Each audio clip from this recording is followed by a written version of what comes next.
अस्सलाम वालेकुम दोस्तों, मैं हूं आपका ENT doctor doctor Faizan Ahmad. और क्या आपको भी अचानक कान में दर्द शुरू होगी? दर्द इतना है कि सोया नहीं जा रहा, खाना पीना नहीं लिया जा रहा, और आप भी ऑनलाइन उसके ढूंढते फिरें कि क्या करें। कभी गार्लिक ऑयल आ रहा है, कभी कॉटन बड का इस्तेमाल आ रहा है, लेकिन आप जानते हैं कि ये सारी चीजें कभी कभी इन्फेक्शन को मजीद बिगाड़ भी सकती हैं, इवन कि आपके सुनने यानी समात को भी मुतासिर कर सकती हैं।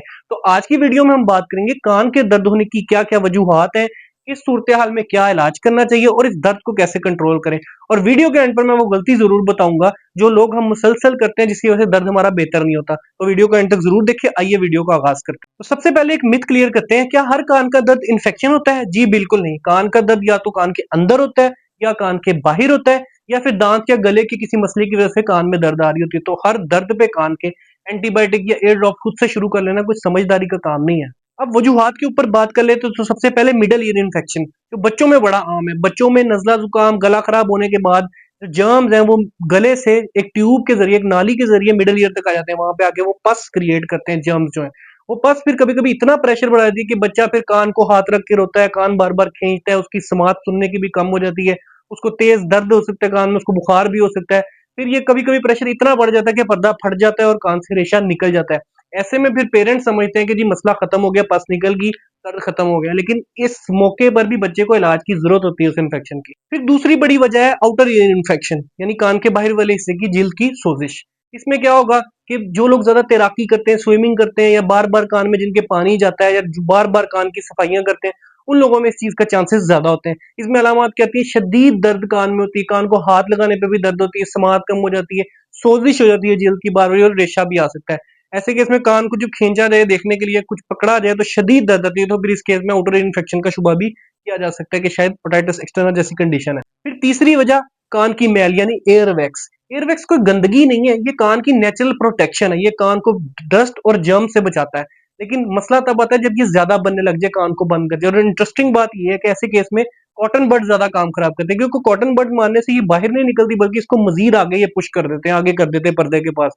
फिर क्या आता है? मरीज दर्द कहते हैं प्रेशर फील हो रहा है, कान बिल्कुल बंद बंद फील होता है। फिर ये सारी अलामत आती हैं।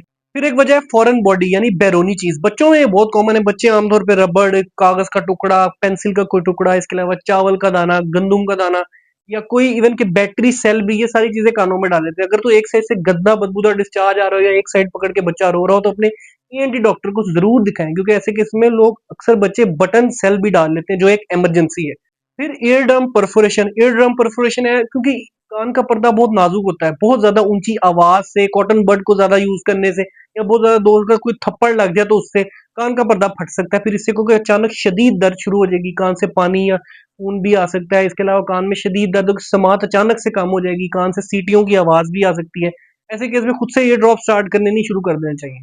फिर हो सकता है इनमें से कोई भी वजह ना हो, दर्द कान में हो लेकिन उसकी असल वजह कहीं और हो, जिसको रेफर्ड पेन कहते हैं। जैसे दांत का मसला हो, अकल दाढ़ आ रही हो, टॉन्सिल्स का मसला हो, जॉइंट का मसला हो जॉ के, इस तरह की सिचुएशन में भी कान में दर्द जा सकता है। ऐसे में आपका ईएनटी डॉक्टर सिर्फ कान का मुआयना नहीं, बल्कि गले, नाक और हर चीज का मुआयना करके तशखीस करता है कि दर्द कहाँ से आ रहा है। फिर बात कर लेते हैं इसके इलाज के ऊपर और इसकी होम रेमेडीज, यानी घर में क्या कर सकते हैं इसके लिए। इलाज का दारोमदार इसकी वजह के ऊपर है, इसकी क्या कॉज है। अगर तो मिडल ईयर इन्फेक्शन है, जैसे बच्चों में हो जाता है, तो उसमें फिर एंटीबायोटिक्स और दर्द की यानी पेन किलर की दवाई दी जाती है। लेकिन अक्सर केसेस में बच्चों को वायरल होता है, इस केस में पेन किलर देकर दर्द को कंट्रोल करके थोड़ी देर ऑब्जर्व भी किया जा सकता है।